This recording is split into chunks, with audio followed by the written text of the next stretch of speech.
세상 속 지혜를 발견한 사람들의 이야기를 전합니다.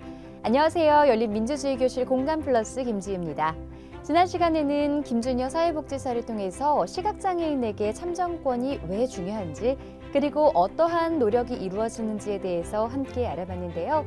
오늘은 시각장애인이자 김준여 사회복지사의 좀 더 자세한 인생 이야기가 펼쳐집니다. 열린민주주의교실 공감플러스 지금 시작합니다.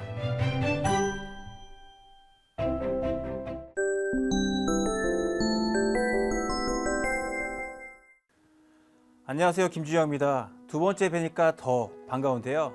오늘은 제 삶을 관통해온 장애라는 키워드에 대해서 조금은 더 자세히 말씀드리고자 이 자리에 나왔습니다.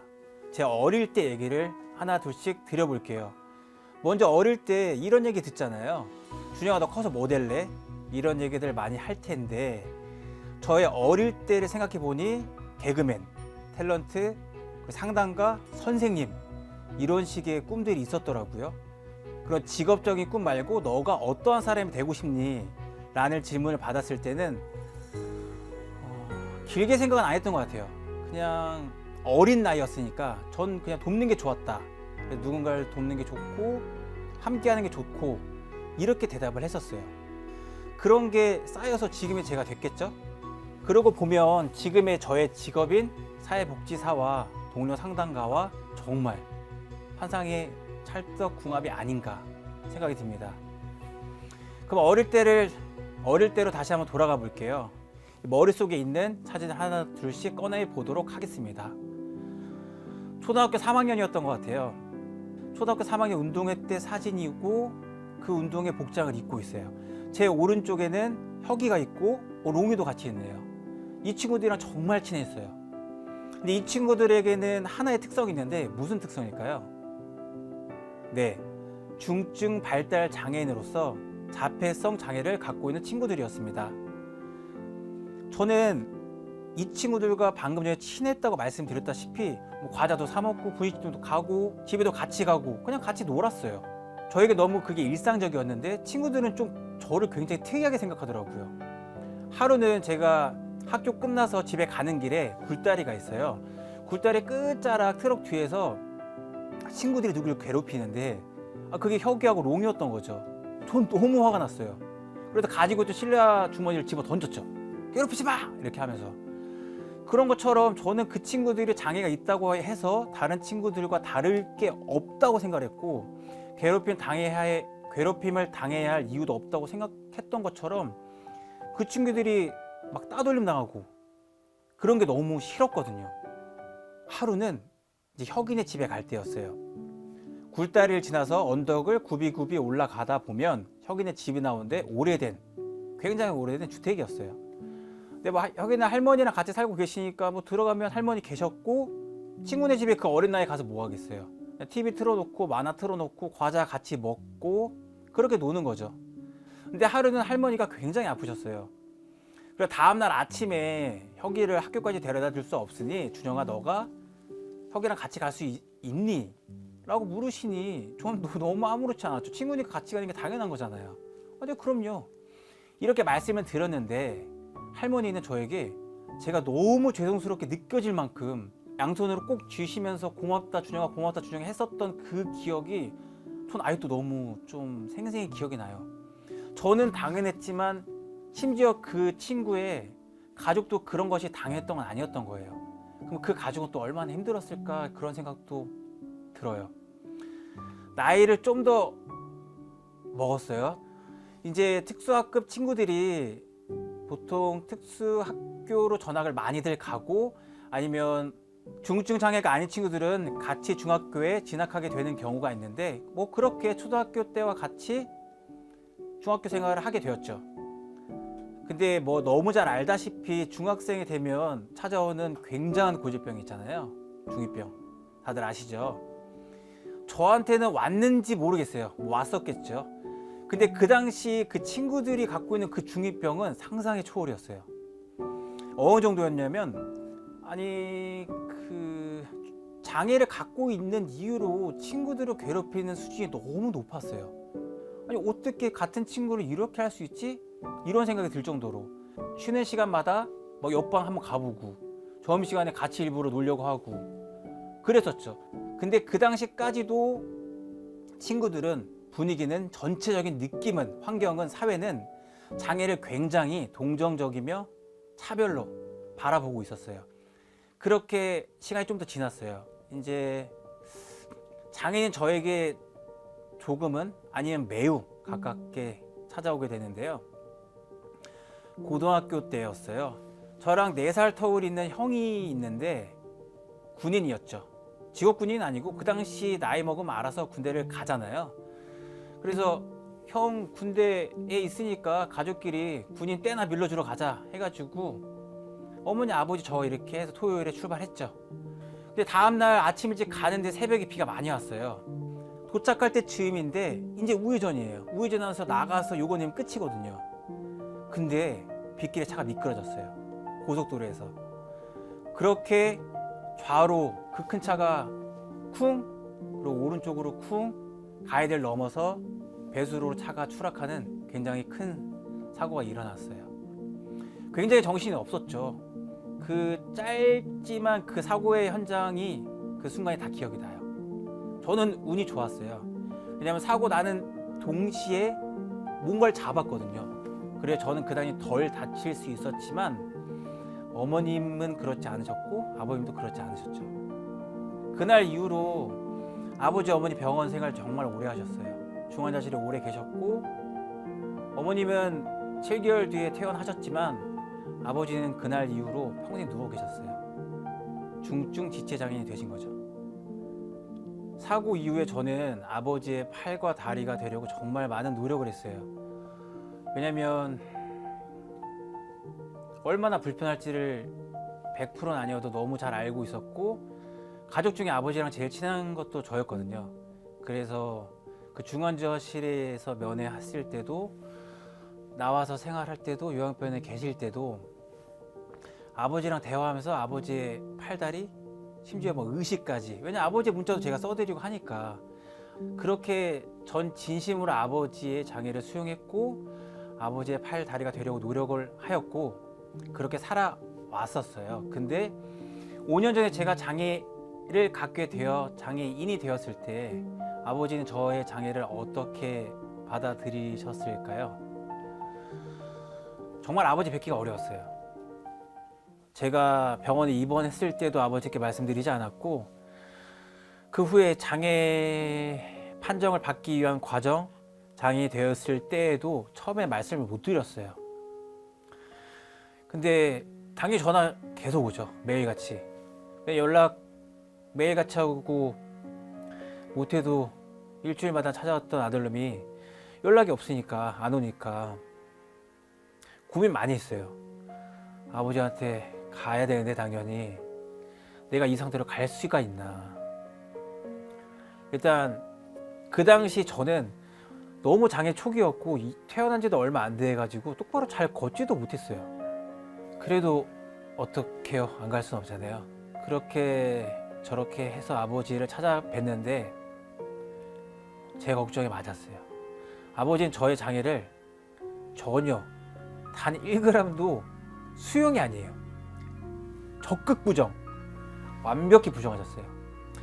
이게 장애 당사자도 장애 수용 단계가 5단계가 쭉쭉쭉 있어요. 충격, 분노, 우울, 적응, 수용 쭉쭉쭉 나가는 건데 나 이제 막 그 질풍노도의 그 감정의 회오리 속에서 아버지를 만났는데 아버지의 그 감정은 저보다 한참 위였죠. 질풍노도가 아니고 그냥 부정이었어요. 네가 왜? 넌 그럴 일이 없다. 잘 살고 있는데 네가 왜? 네 시각장애 아닌데 거짓말하지 마라. 뭐 더 나가서 욕도 많이 들었죠. 그렇게 아버지를 뵙고 나왔을 때 재활을 바로 시작했다는 다짐을 하게 되죠. 물론 태어나고 나서도 생각했던 게 점자였고 시각장애인으로서 살아야 될 미래를 생각하고 있었지만 아버지를 뵙고 나서는 더 엄청난 자극이 됐죠. 내가 시각장애를 막 갖게 되었지만 이대로 있으면 안 된다. 아버지를 위해서라도 어머니를 위해서라도. 그러니까 그 당시에 저는 장애인 복지카드도 안 나온 상태였어요. 왜냐하면 장애인 진단서를 끊고 그 기간까지 국가적으로 내가 장애인으로 인정되는 거는 3주 정도 걸리거든요. 바로 재활을 시작했죠. 그러니까 저의 감정을 추스릴 시간도 없이 저는 가족의, 아버지의, 어머니의 얼마나 힘들어하고 부정하며 나보다 더 질풍노도를 느끼고 계실까 싶어서 바로 나왔어요. 그렇게 저의 장애는 저만의 장애가 아닌 가족적 장애였고, 가족적 장애의 재활은 그렇게 시작이 된 거죠. 그렇게 아버지를 뵙고 나왔고, 여러 번 찾아뵙고 자주 전화 드려도 아버지는 끝까지 저를 부정하셨어요. 그러니까 저를 부정한 게 아니시죠. 저의 장애를 부정하셨던 거죠. 작년 말쯤 해서 아버지 돌아가시기 전에 병원에서 아버지를 만나 뵀는데, 그때 저는 아버지 앞에서 보인 척을 했어요. 일부러 아버지 앞에 굉장히 자연스럽게 가서 앉고, 지갑을 달라고 해서 돈 얼마 있나 세보는 척하고, 괜히 보이는 척하고, 돈도 없네 하고 용돈 넣어드리고, 그냥 마지막에 아버지께서 스스로 본인이 인정하고 계시지 않으니까 저는 괜히 보여드리고 싶지 않았던 것 같아요. 지금까지 쭉 제 얘기를 나열하다 보니 제가 사회복지사로서, 동료 상담가로서 장애인들을 만나 상담을 하고 교육 프로그램을 하고 있는 지금의 현실이 정말 매우 운명같이 느껴집니다. 여러분들에게 장애란 어떠한 의미가 있나요? 시각장애는 보통 맹학교를 거쳐 안마사 자격을 부여받고 그렇게 사회적, 경제적 생활을 하게 됩니다. 제가 장애 초기에 얼마나 많은 고민을 했었을까요? 과연 지금의 이 내 질풍노도의 감정, 이 현재의 상태에서 어떠한 일을 하고, 아니 어떠한 재활을 받아야 하고, 정말 아무것도 알 수 없고 모르는 상태에서 무엇을 해야 될지 정말 막막하고 안개 그 이상의 아무것도 보이지 않는 상태였거든요. 과연 그 당시에 저와 같은 마음을 가지고 있었던 장애인들이 없었을까요? 저는 정말 운이 좋게도 좋은 선생님을 만나 점자를 배울 수 있었고, 정보화 교육을 거쳐 기초재활 교육을 정말 잘 받을 수 있었습니다. 그런 교육을 통해 나도 혹시 저러한 선생님과 같은 사회복지사가 될 수 있을까? 나도 저러한 선생님이 돼서 다른 분들을 상담해 주고 있으면 어떨까? 이러한 생각을 하면서 그렇게 사회복지 공부를 시작하게 되었고, 사회복지 공부를 하면서 제가 가장 중점에 둔 것이 있습니다. 바로 직업윤리입니다. 차후에 또 말씀드릴 기회가 있겠지만, 적어도 복지사로서 공부를 하고 복지사로 근무를 하는 데 있어서 직업윤리가 결여되어 있고 못된 인간, 나쁜 생각? 저는 그런 게 너무 이 직업 가치관상 맞지 않다고 생각했습니다. 그런 직업윤리 하에 꾸준히 공부를 할 수 있게 되었고, 그래서 지금 사회복지사로 근무를 하고 있는 것입니다. 여러분, 우리는 혼자 살아갈 수 없습니다. 사람들은 저에게 유쾌하다, 재밌다, 쾌활하다, 에너지가 넘친다 라는 말씀을 굉장히 많이 해주십니다. 그런데 이러한 저의 모든 것들은 다 조기 교육 덕분이라고 생각합니다. 어릴 때부터 발달 장애를 갖고 있는 친구들과 함께하고, 청소년기를 지나 성인이 되어서까지 장애인의 가족으로 함께 살아가고, 그리고 지금은 장애인 당사자인 저까지, 이게 공동체 안에서 형성된 제가 갖고 있는 경쟁력 아닐까 생각을 합니다. 여러분도 이러한 경쟁력을 기를 수 있는 세상이 되었으면 좋겠습니다. 오늘의 제 강연은 여기서 마치겠습니다. 지금까지 들어주신 모든 분들께 감사 인사 드리겠습니다. 감사합니다.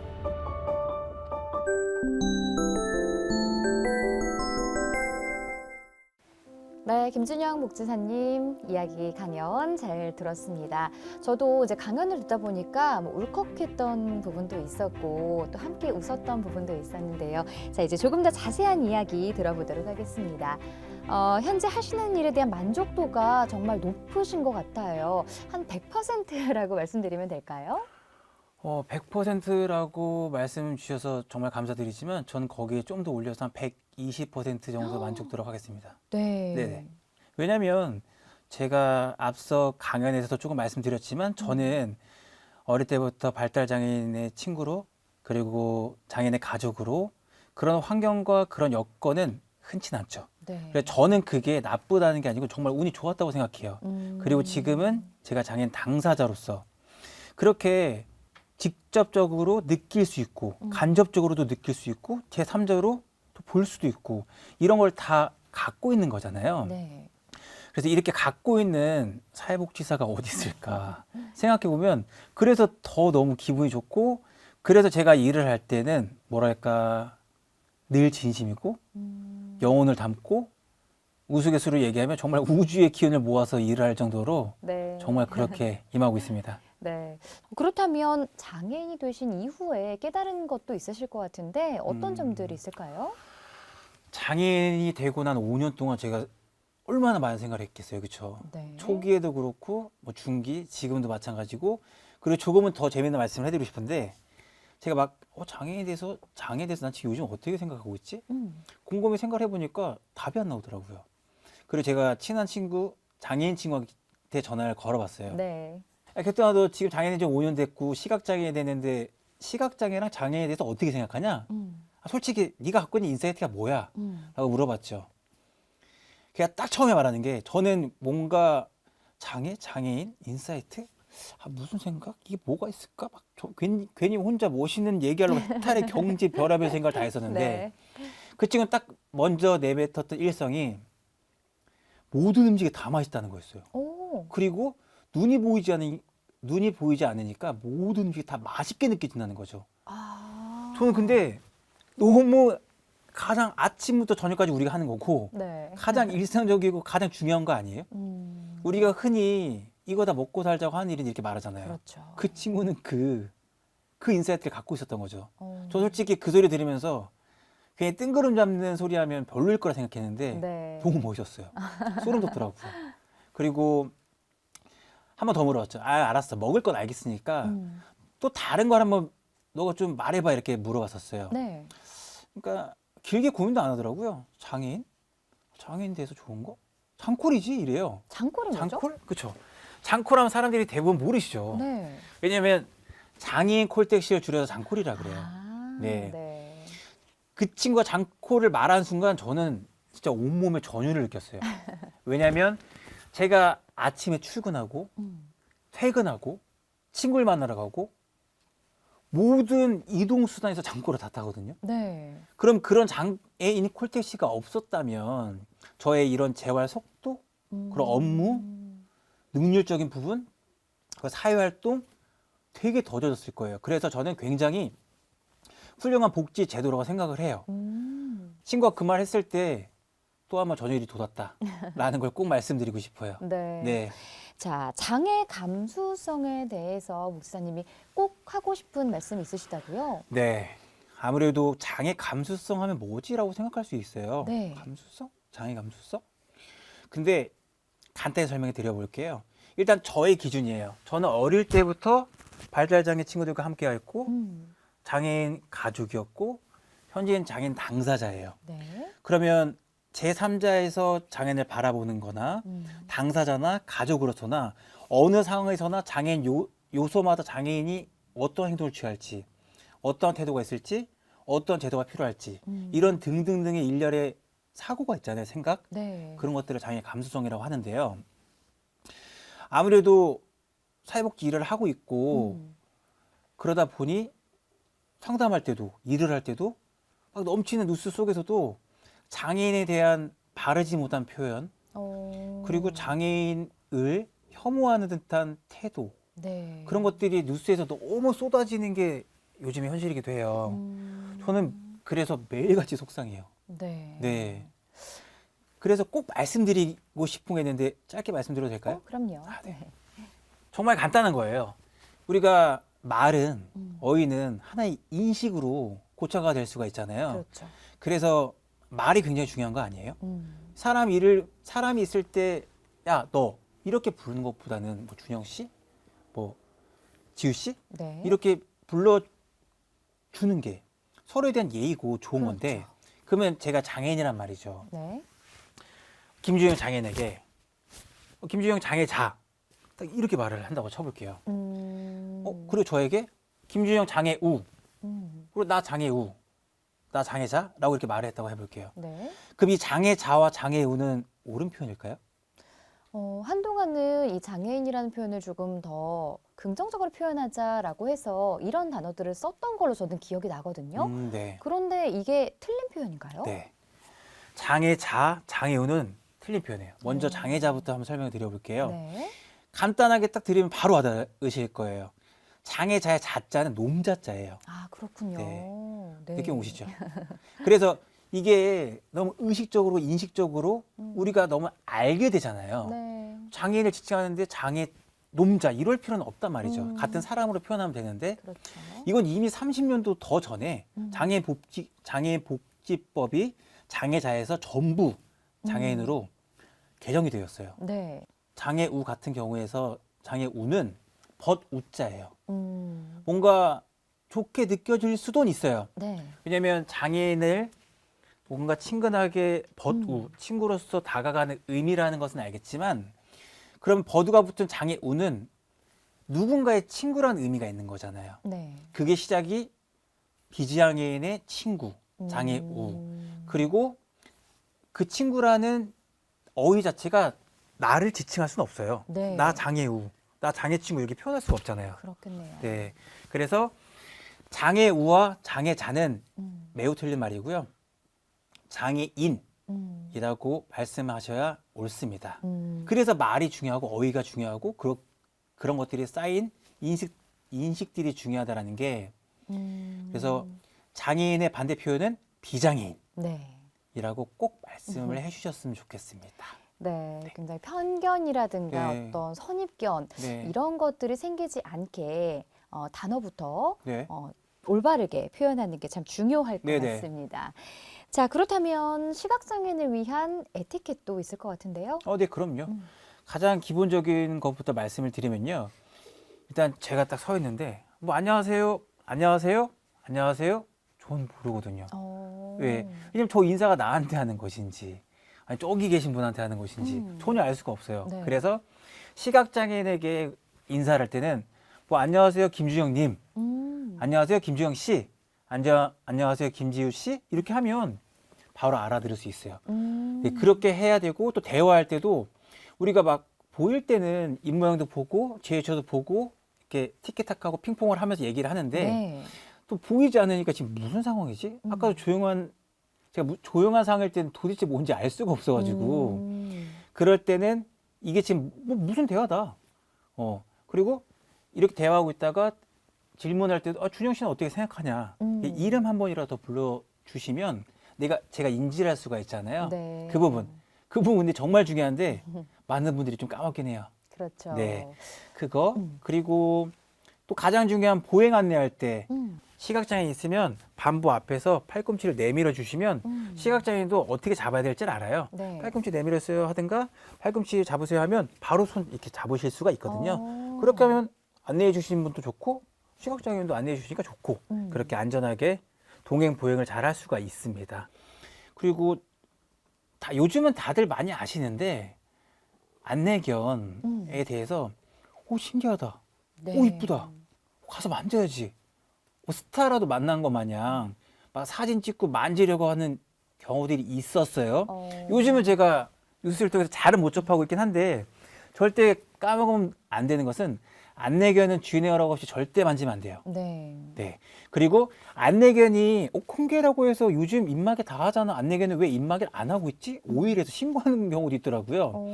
안내견은 법적으로 입마개를 안 하게 되어 있어요. 네. 왜냐하면 시각장애인이 도로로 위험하게 가게 되면 입으로 잡아서 당겨줘야 되거든요. 네. 네, 이것도 모르는 분들이 많아서 그렇군요. 꼭 말씀드리고 싶었고요.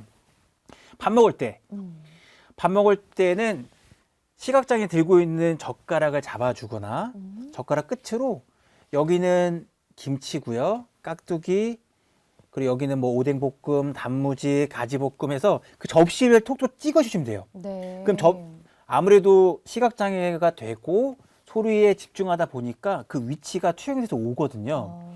그러면 찍어주시면 이 위치 안 보여도 보여요. 오케이 찍어주시면 되고 이렇게 실내나 그리고 회사 내부에 시각장애인이랑 같이 있다. 그러면 처음에 세팅해 놓은 상태가 있을 거예요. 문이 열려 있다, 닫혀 있다. 그러면 문은 확 열어둬야 되고요. 네. 닫을 거면 확 닫아야 돼요. 안 그러면 처음에 시각장애 들어와서 탐색을 하게 돼요. 여기는 문, 좀만 더 가면 여기는 열려 있고, 여기는 우회전한 문, 여기는 의자가 있고 이런 것들이 있거든요.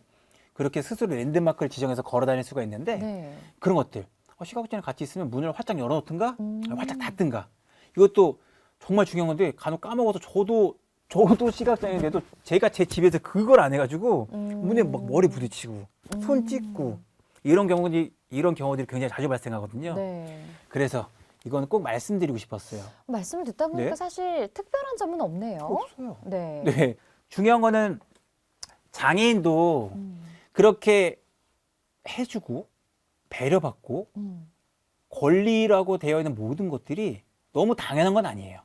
네, 난 장애인이야. 나 장애인인데 여기서 이렇게 해줘야 되는 거 아니야? 조금 이렇게 니들이 해줘야지. 뭐야? 사람들 같이 있는데 내 앞접시에 반찬도 안 넣어주고 뭐 하는 거야? 이건 굉장히 못된 거라 생각해요. 그거는 장애 비장애를 떠나서 이기적인 거죠. 네, 자기만 생각하는 거예요. 그냥 그럼 말을 하면 되는 거고, 그럼 막 꿍 해가지고 그럴 필요가 없잖아요. 대화가 필요하다. 장애인도 자신에게 비장애인들이 해주는, 배려해주는 그런 환경들이 모두 다 당연한 것은 아니다. 라고 스스로 인지가 되면 뭐 장애인, 비장애인 뭐 특별할 게 있나요? 네. 같이 지내는데 문제 없다고 봅니다. 네, 조금 더 많은 대화를 통해서 이 더불어 사는 세상을 조금 더 편안하게 누릴 수 있을 것 같습니다. 자, 끝으로 오늘의 키워드 장애에 대해서 좀 못다한 이야기가 있다면 말씀해 주시죠. 네. 장애에 대해서 마무리를 어떻게 제가 인사를 드려야 될까 고민을 조금 해봤는데요. 네. 짧고 굵게 말씀을 드리면 여러분, 장애는 키가 크고 작고 코가 크고 작은 것처럼 하나의 특성일 뿐입니다. 그러한 특성을 큰 차이로 두고 차별을 해서는 절대 아니 되겠죠. 또한 특성은 틀린 것이 아니고 다른 것입니다. 우리가 함께하는 행복의 장애는 크게 중요하지 않습니다. 장애를 먼저 보지 마시고 사람을 먼저 오래 쭉 봐주시길 부탁드릴게요. 제가 작년 집단 동료 상담에서 말씀드린 닉네임으로 마지막 인사를 드리겠습니다. 우리 모두 위아더 월드입니다. 감사합니다. 네, 말씀 고맙습니다.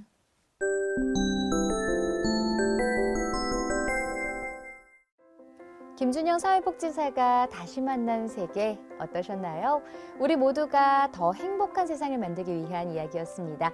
열린 민주주의 교실 공감 플러스 오늘 준비한 내용 여기까지입니다. 시청해주신 여러분 고맙습니다.